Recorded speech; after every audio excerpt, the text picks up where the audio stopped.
One of the greatest sources of inspiration when it comes to the creation of fantasy worlds and settings is books. They are loaded with so many interesting details that it can easily spiral into new ideas for your own creation. But you don't want to read just about anything, do you? So here are 5 tips on how to find the good stuff. Let's get into it.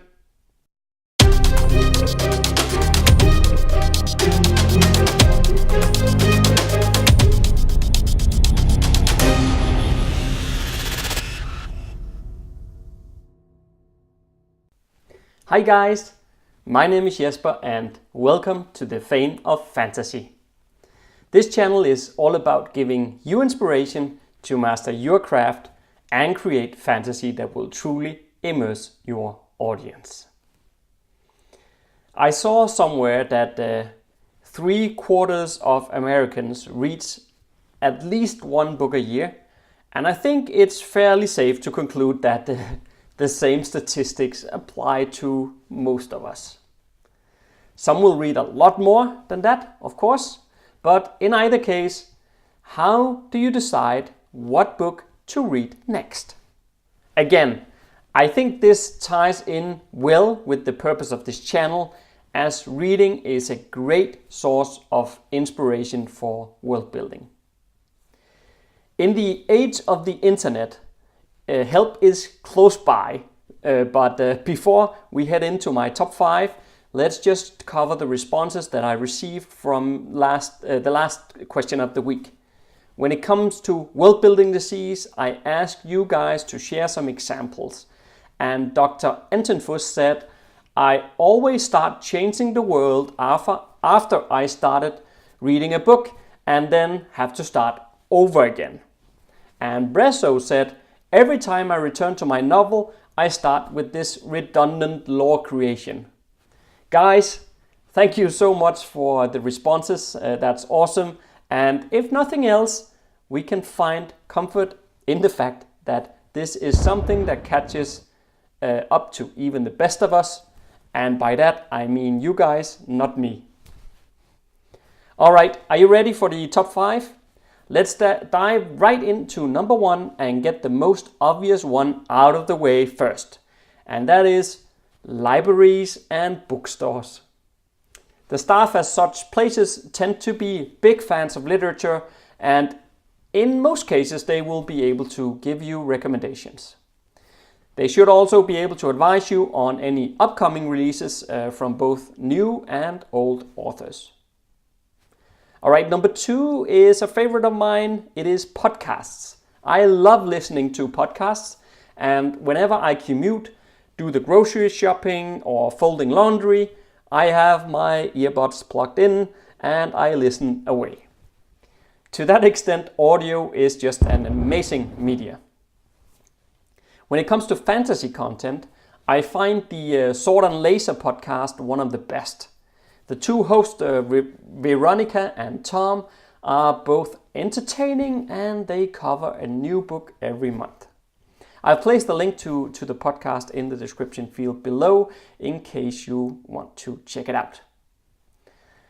Another great option is the Grim Tidings podcast. I've added a link to that one too, and it's a lot of fun. And while you are checking out the description field anyway, please don't forget to hit the like button to help this video get some visibility.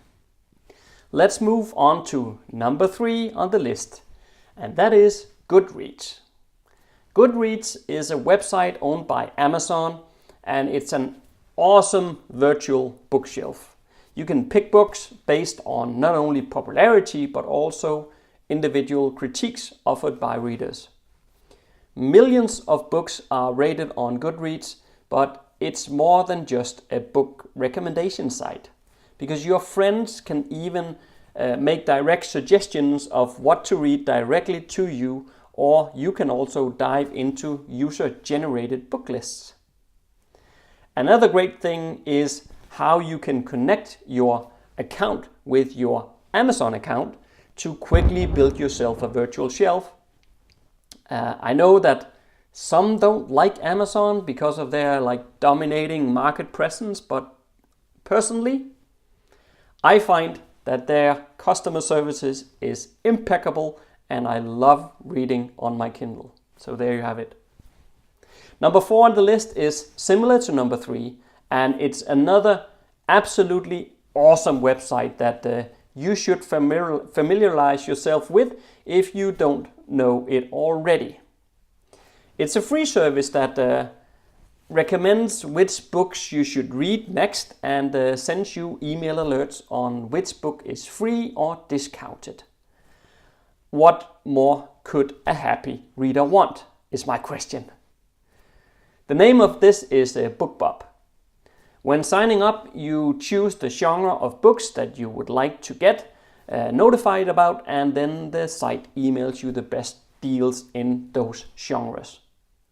BookBub puts a lot of effort into curating the books that they suggest to you, and they won't keep serving you the same titles over and over again either. So they have systems in place. I have included links to both number 3 and number 4 in the description field below. Then let's move into the final one, and this one might sound a bit odd. But first, I would like to draw your attention to Patreon. There is also a link in the description field for that one, and the support that I receive over there allows me to focus on producing better and better quality for you. Example, you can see that it's quite dark today, so I could get some good professional lighting system in place so that it becomes better quality. So I hope you'll go check that one out. Before revealing the final one on the list, I have to warn you that I'm a bit biased as an indie author, but I would not share this tip unless it was something that I truly believe in, so forgive me for that. And my advice is to avoid bestsellers, at least once in a while. You might disagree, and you can see why I say that I'm a bit biased, but some of the books that you see on the top of the charts may not always be riveting reads. Some of them becomes successful just because of the author name or through a massive advertising campaign from the publisher. So try to search through your favorite genre categories on your preferred online retailer instead, like Amazon or Kobo or wherever you like to shop books, and then pick a book by an author you have never heard of before. Perhaps it only has a very few reviews, but you like the cover and the description. Who knows? You might just stumble over your next favorite author that way. Take a chance just once in a while. In writing, I'm deep into the trenches editing the 3rd book of the Keystone Bone trilogy. I'm 9 chapters in, but I must admit that it's a lot of work. Each chapter becomes 100 times better as a result, yet it will be quite a while before I get to the end of this process.